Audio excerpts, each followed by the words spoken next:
You're listening to the Mythcreants Podcast with your hosts, Oren Ashkenazi and Chris Winkle. There was a castle by a waterfall with a pink and purple wall and a princess living there. She had no parents and was all alone. She got by on her own and she liked it pretty well. 'Cause she never wore socks. She had a pet snake. She bought a red guitar and she ate a whole cake. And there wasn't anybody there to tell her what to do, so she did what she wanted to. Everybody knew the story of the princess who saved herself. Welcome to the Mythcreants Podcast. I'm Chris. And I'm Oren. In a year where the internet was controlled by large corporations and where podcasting had become a professional venture with a large production budget, two podcasters simply continued their cash-strapped 13-year podcast, completely unaware that they were behind the times and no one listened to them anyway. Yeah, but it turned out that actually the secret was to not care about things like production values. Who needs that? It was just two people chatting is the ultimate podcast form. And then one day, one of those podcasters somehow got it into her head to discuss narrative distance, even though such a dry subject matter would drive away any remaining listeners. I mean, I don't know why anyone wouldn't be riveted by the distance of which you narrate things. Like, that's like how far away your viewpoint character is from things, right? Can we measure it in school buses? I love to do that. This is one of the issues that comes with sometimes with blogging instead of like writing a book, is when you have something like a huge piece of instructional material, or if people are going through a college program or something, if there's something that's like really important but it's just not sexy, you can be like, sit down, you're gonna listen to this part before we move on. But like when I write blog posts, I'm always looking at, okay, how is this useful to people and why do they need to know this? And it has to be more obviously useful to people. But narrative distance is just so important that I can't actually cover any like point of view related topics without mentioning it. So what's happened is that I've defined it, like, I swear, a dozen times in a dozen different articles, even though I don't have an article that's like, here's the guide to narrative distance. Well, I did read Breaking the Curse of Distant Perspective for this podcast, because I wasn't really sure what narrative distance was, and I know that's an older post of ours, but it's still pretty relevant. Yeah, I talk about it in a lot of stuff, but there's no like, here's just an overall guide to what narrative distance is. So maybe I'll do that sometime, but at this point it almost feels like it would be too redundant with all of the other POV articles, where I'm like, okay, before I can talk about this, I have to first explain narrative distance. Because I really think the narrative distance makes a bigger difference to narration than things that people talk about all the time, like what the tense is, or whether it's first or third person. And when I wrote my article, for instance, on first person, it just felt so silly to do that, because it was just, okay, but what kind of first person? Because I think that different first person narration has more differences than things in common. Yeah. But everybody first person versus third person or tense, because they're so obvious traits, it's led to everybody categorizing narration that way, when I just don't think that's actually the natural way to do that.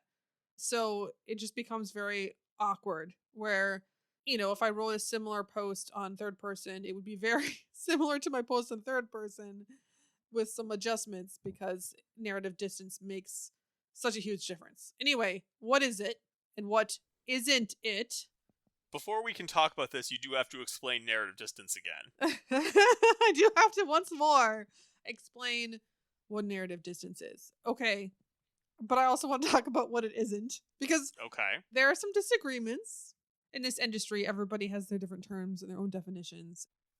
So when I'm talking about narrative distance, I mean strictly where the narrative camera is, which basically the narrative camera, just, I'll go into it more later, but in short, are you looking at the story from the perspective of a character? Is a character essentially narrating the story? Or are you kind of looking at the character from the outside? And the camera can like move around like it would in film, right? It can start at bird's eye view and then come closer and closer to the character and go inside the character's head. So that's kind of what it is. But I've seen other people sometimes kind of equate it with narration that has personality, or saying that personality is a factor in distance or alters distance, so that like the more personality the narration has, the closer distance it has. I do not like this. Nah. The reason I don't like this is because when you look at how narration works, it's just clearly a separate factor, right? Like, if you add personality, that doesn't automatically move that like narrative camera closer. Right, whose personality? Is it Terry Pratchett's personality when he's writing third-person omniscient? Because I wouldn't consider that close. Is it the first-person retelling's personality? The personality of the character, like, 20 years later when they're retelling the story? Again, that doesn't seem close to me, right? And I do think even sometimes, even though more personality is supposed to be closer distance, I think sometimes what you'll have is, as you zoom in with the camera, you can actually change to a certain extent who the narrator is. And in that like in between space, there may be less personality temporarily, for instance. So I just think that when we conflate two things, properties that are actually separate factors, even if they often appear together, right? Because that can be why people conflate them. But like, let's look at what's possible and doable, what we can do with narration, not what just tends to happen by accident. Can you tell me a little bit more about changing the narrator as you zoom in? I'm not really sure what that means. Well, for instance, if you actually look closely at the narration of Terry Pratchett or Douglas Adams, but Terry Pratchett especially, what you'll see is that he tends to start his scenes with a very bird's eye view, and there's clearly an omniscient narrator that has outside the character and has a separate personality. And then as the scene progresses, he'll mention the protagonist of that scene, and he'll start to factor in the protagonist's thoughts, and then he'll close in the distance until the protagonist is basically narrating, and then he'll keep it that way until the end of the scene. Yeah, okay. So the scene breaks and chapter breaks and all that are very useful for kind of resetting, because the dynamic that happens is that closer distance can be more restrictive, and so it can be harder to zoom out than zoom in, usually. And so if you don't stay in close very long, you can still zoom out. But once you hang out in close long enough, and there are advantages to close, and the reason why Pratchett would do something like this, you know, it's a lot easier to jump back when the scene ends and kind of expectations are reset a little bit. So let me describe exactly what the effects are in more detail so we know what we're talking about. So the more distance would be like a bird's eye view. So for instance, when I was doing the intro to this podcast and talking about, in an age where the internet is controlled by corporations, not even talking about a person there.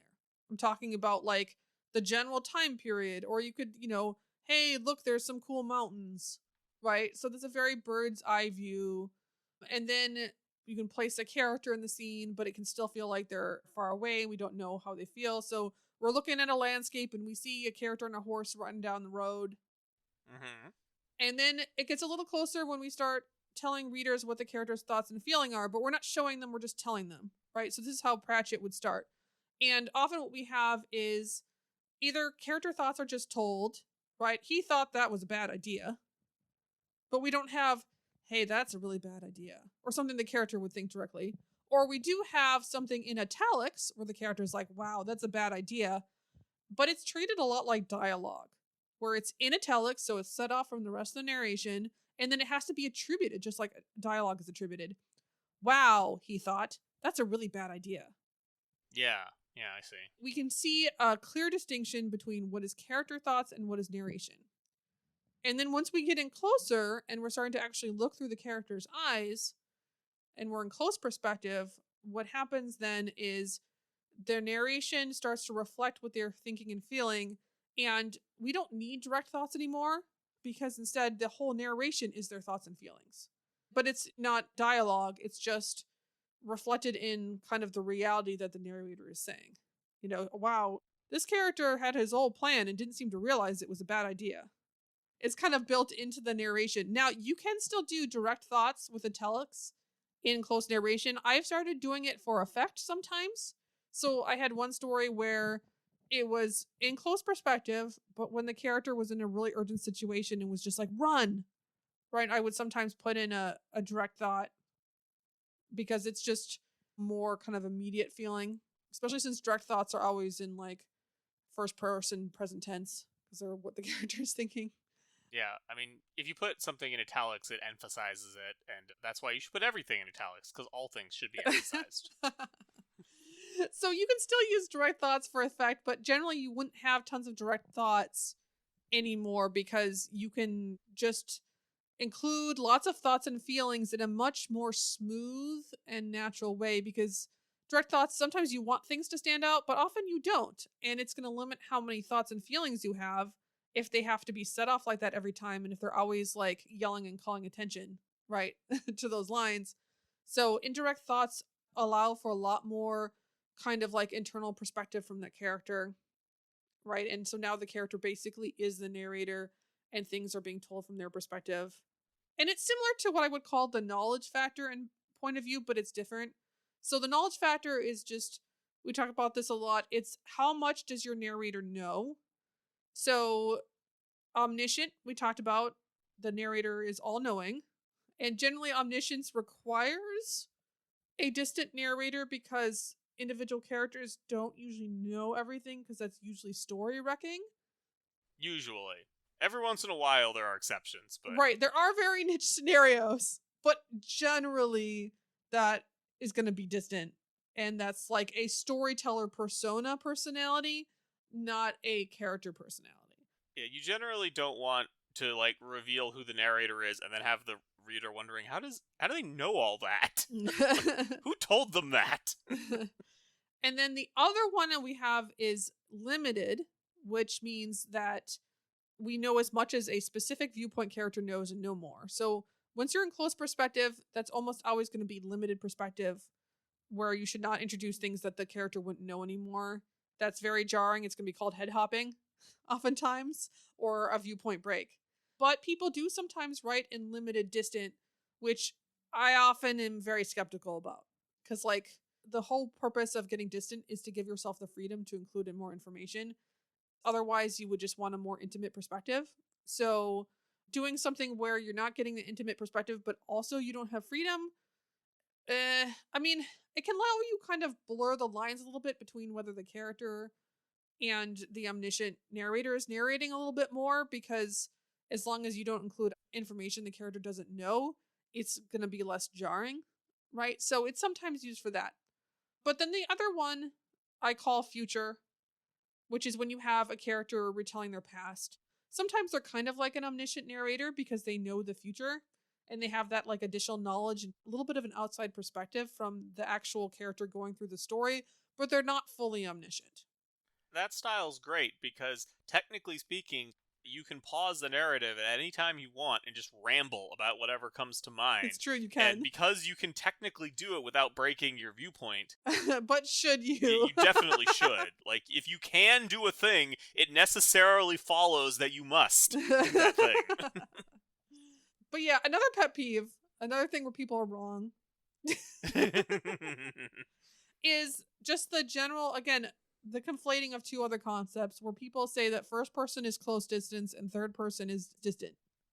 Yeah. Yeah. And okay, there is a little bit of truth to this in that on average, first person is more likely to be close distance, particularly since omniscient narration is almost always going to be in third person. And I also think that in some cases, if you do nothing else but switch the pronoun from third to first and don't change anything, it is possible that it can feel a little bit more intimate that way. But just some first-person narration is much more distant than some third-person narration. So they are different factors, and I don't think we should conflate those things. I think when we do that, we kind of limit ourselves and we limit the possibilities and what our narration can be. Right, and you end up with people with really distant first person because they assume that switching to first person is how they make something close, and they don't actually know what it is, and so they just end up writing this really zoomed out first person perspective. Yeah, it's been interesting because I've been drafting a story that is a first person retelling, right? And has like future, and to see like, okay, how much can I go into future knowledge without having to kind of transition? Because what happens is the very useful thing about having an omniscient narrator or a first person retelling narrator that has a little bit, isn't quite the character and therefore has a little more flexibility, is that anytime you want the reader to just know something, you can without ado just stop and tell them for the purpose of telling them, because you have an actual separate narrator that is intentionally telling the story, as opposed to the idea that your character is just experiencing things. The unfolding events narrative premise, as we call it, kind of requires a lot more natural. You should not try to do it 100% realism, okay? Don't do that to yourself. But it's still, aiming for a little bit more seamless narration and a little bit more seamless way of introducing information. Whereas when you have a retelling narrator or like a storyteller who's telling the story, like an omniscient narrator generally is, they can just stop and be like, oh, I should introduce this character. Here's what they look like. Here's funny facts about them. A retelling narrator will also kind of skip to future tense. And I found that I can sort of have the future narrator drop exposition for about a paragraph and then seamlessly switch back to the story. But if it's more than a paragraph, I have to transition and be like, okay, so back to that day I was telling you about. And that's a little awkward, right? Because at that point, we kind of lose track of, wait, are we still in like generalized exposition about the world? Or are we talking about this particular day now? Also, what was happening before we went off on this little future knowledge tangent, right? It's been 2 paragraphs. I've already forgotten. I've already forgotten. Oh, yeah, but as I was saying, it's harder to move from close narration to distant than vice versa. And the reason is, when I was talking about that knowledge factors, that limited versus omniscient, it's because everything a character knows in limited is also known by an omniscient narrator. So that makes it very easy for omniscient to move to limited because there's no information that's not allowed. But it can be very jarring to move from close to distance, because in close you usually have a limited narrator, and therefore that narrator cannot just tell you things that that character would not know, which makes it more difficult to move back. Not impossible, but more difficult to move back to omniscient again. Right, and it's also just more likely to be confusing, because if you start introducing things that the character doesn't know and you've zoomed in, it's like, wait, hang on, what? Is that something the character knows? How do they know that? And that's not usually the feeling you want to create in your reader. You don't usually want them wondering if your narration is from the protagonist's viewpoint or from the omniscient narrator's viewpoint. Yeah, I get annoyed when the narration does not. Because, for instance, The Raven Scholar, yeah, that we both read recently, and I mean, I did like the fun omniscient narrator who was a raven, sometimes. But at the same time, we can see that the narration isn't really written like it's omniscient, but the storyteller wants to use that flexibility. So just the way that all of the scenes are framed and in what details we include and what we don't include is clearly following a character perspective. The whole story is framed in terms of the main character, Nima, and feels limited until suddenly we include information that Nima would not know. And that's what's jarring. And the transitions are not well marked. I am always having trouble telling if the narration is something that Nima knows, or if it's something that the narrator is swapping in there, or heck, if it's even something the narrator knows. Because sure, the narrator is the Raven God, but like, I can't even tell if the Raven God knows everything or not, right? Sometimes the Raven God has to like go places to find out what's happening there, which implies it doesn't know everything. So then I'm wondering, how does it know about this other thing that happened? Yeah. And it's all just a mess. And this is, personally, it really annoyed me when the narration would suddenly go from normal Nima thoughts, and it would be like, oh, it was really important to win the tournament and, find out who killed this lady, to suddenly it shifts to, did you forget about us? We are magnificent. It's like, you are clearly not narrating most of this story. You talk like Yoda. It would be like if every once in a while it just zoomed out and Yoda was telling the story. Like, that's just not what he sounds like.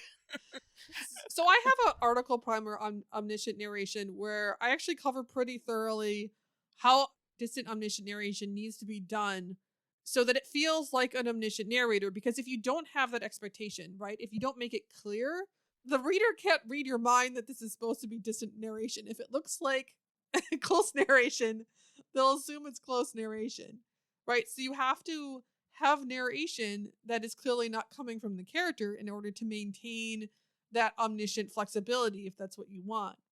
I have a post that kind of covers how to do that. And then I've seen people, complaining, oh, people just don't like or don't understand omniscient narration. It's like, well, that's possible, but it also could be that you're just not doing omniscient narration right. Because at this point, most books are not in, we're moving closer and closer is what's happening. And I think that's a good thing. I think close is a better default. It's more immersive. It makes emotions stronger, makes the story tenser. So I think close is a better default. But I do think it might mean that when storytellers want to write in a very distant omniscient, they almost don't know how to do it anymore. Also, a lot of previous stories that do use omniscient might have been better in a different viewpoint. That's the thing that's always frustrating about these discussions, is that people will bring up oh, but in the olden days, the old masters did it. And I'm like, okay, but you think of that as being really good because you can't imagine it any other way. That doesn't necessarily mean that was actually the right choice for it. Mm-hmm. Well, if you look at some of these old masterpieces, a lot of them are just a bunch of summary and exposition, don't even have real scenes. They're actually not good. Told entirely in summary. Look, we have advanced. Storytelling has actually advanced. We are actually better than we used to be. Yeah. And I don't expect them to be as good as modern stories. I don't think that's a reasonable expectation. It's just that people sometimes hold them up as a reason why they don't have to follow best practices, and that's when it gets frustrating. Although, here's one. We're talking about narrative distances, right? And we've got fairly recognized terms like omniscient and even limited, but have you ever heard of deep POV? So I have heard the term deep POV many times, and I've assumed it's just a synonym for close. Yeah, you would think that, but no, it's way sillier. But that would make sense, and people make sense, right? No, they definitely do. Okay, so this is funny. So I found several blog posts that split the distances into omniscient. Okay, we know what that means. Close limited, which is if that's the only kind of limited, why did you put close in front of it? Just call it limited. And close limited seems to be more or less what we mean by close limited, but also sometimes can mean distant limited. And then you have deep POV, which at first it sounds like it means close limited. As I read further into these blog posts, I find out it actually means nothing. Because they say things like, to be deep POV, you remove dialogue tags and action tags. Do you know what an action tag is, Chris? I think that's what I use for the statements that a character takes an action. It's used as a replacement for a dialogue tag. That's how I use that term, right? I don't know if it's the same way anybody else, but basically if somebody says something and then you say such and such character smiled, right? That's not a dialogue tag because they didn't, there's no verb that indicates speech. It's like an action, but it's placed next to the dialogue line to indicate that that's the character that spoke. Right, so you would think that would make sense, that it would be another way of indicating dialogue, but no, it basically means removing verbs. Because in these blog posts, in the sentence, he pulled off his hat, pulled is the action tag. So to get into deep POV, you shouldn't use verbs. So wait, what would you say instead, though? I don't know. The blog post didn't say. I had another situation where I was just talking about the conflation of personality with narrative distance and how I don't think those should be considered the same thing. Where I had a person very carefully put a whole scale of what she felt was distant to close. For most of them, she didn't include any examples, and it's really hard to evaluate without examples, and just left me guessing what all of these shades were supposed to be. I've had followers of us just be like, oh, you're so great because you use examples. And it's yes, examples are very important. Why isn't anybody else using examples? Why are we the only ones? The posts I was reading, they had examples of not having dialogue tags. Now, I still think this is a misunderstanding. This isn't really about how close your POV is. It's just that it's good to vary how you indicate dialogue, right? You're going to need a mix of dialogue tags like said, or using an action like he smiled and then some dialogue. Or occasionally you don't need either of those. It's just obvious who's talking based on context. But the idea that that represents a special kind of POV is, to my mind, just very silly. I don't feel from your description that I even know what it... I mean, they must mean something, okay? Yeah, maybe. They must mean something. And so they could use examples of, here's an example where there aren't dialogue tags. I'm like, yeah, that is an example because you can tell who's talking from context, but I don't see how the POV is any deeper. And then it's like, also take out action tags. Is there an example for that? No, because that's not a thing. Nobody writes that way. How would you even do that? One thing that I do see is people talking about filter words or filter verbs, which I would refer to as distancing words. So we're generally in agreement here, where basically if you narrate internal actions that could otherwise be directly shown via the narration, right, it is distancing. If you say, oh, she wondered what it would be like to walk in the desert, that's distancing because we're telling that she's wondering. We're not putting in the narration, she looked at the picture of the desert. What would it be like to, feel the sand under her feet? So that would be how you would do it in actual close perspective. And if you use the word wondered, right, you're now telling what she is thinking instead of showing it directly. And so it's distancing. And that's true also for perception, for saw or heard, because again, you wouldn't say she saw the bird take off in close. You would just say the bird took off. That's an action tag there, Chris. You can't be saying took. You somehow have to communicate that the bird took off without using that verb, because that verb is distancing, I guess. Yeah. So I've heard those elsewhere, being referred to as filter verbs because they provide a filter between the character and the audience, and that's fine. I like to call them distancing verbs because they add distance, but I can understand this other term. Nothing wrong with it. I think that what deep POV is may still be a mystery. I think I would need to see somebody, here's an excerpt of narration that's deep, here I've changed it to make it not deep, or vice versa. I don't know, dialogue tags? What? Dialogue tags don't have them. What I figured out from looking at these few examples they did provide is basically what they were doing was they were just highlighting one portion of the text that happened to not have dialogue tags and saying, there's deep POV. And like, how is that different from other parts of the text? Like, shut up. It is. Yeah. The problem with this field is that most people who have expertise in it mostly know things in the subconscious part of their brain, what we call the gut. They have some sort of sense for what they think something is, but they have a lot of trouble explaining it, and usually their mental models for the thing that they know in their gut level is just very bad. Or bad from my perspective, since I care about mental models a lot. Things just sound really weird and they're not able to explain anything clearly because they don't understand it at that higher intellectual level. But I mean, you could do a lot with a gut level understanding. It's just they can see whether something works or not. Yeah, I mean, you can write a book with that. It's just hard to teach it to others. It's hard to teach it to other people, yeah. Or just build a foundational knowledge base and a coherent philosophy. All right. Well, I'm glad that you let me talk about deep POV, because that was going to be my big contribution to this podcast. And now that that is out of the way, and you all know the stuff I had to read for this, we're going to go ahead and call this episode to a close. If you would like to close distance with us, consider supporting us on Patreon. You can take a close look at our behind-the-scenes rambles and ask us for advice on Discord. Go to patreon.com/Mythcreants. Chris, we have to be careful telling people they can take a close look at our behind. That's just not a thing I think we should be advertising on here without a higher rating. But anyway, before we go, I want to thank a couple of our existing patrons. First, there's Amon Jobber, who's an urban fantasy writer and a connoisseur of Marvel.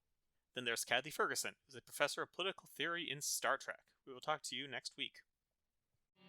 There was a castle by a waterfall with a pink and purple wall and a princess living there. She had no parents and was all alone. She got by on her own and she liked it pretty well, 'cause she She never wore socks, she had a pet snake. She bought a red guitar and she ate a whole cake. And there wasn't anybody there to tell her what to do, so she did what she wanted to. Everybody knew the story of the princess who saved herself. This has been the Mythcreant Podcast. Opening and closing theme, The Princess Who Saved Herself, by Jonathan Colton.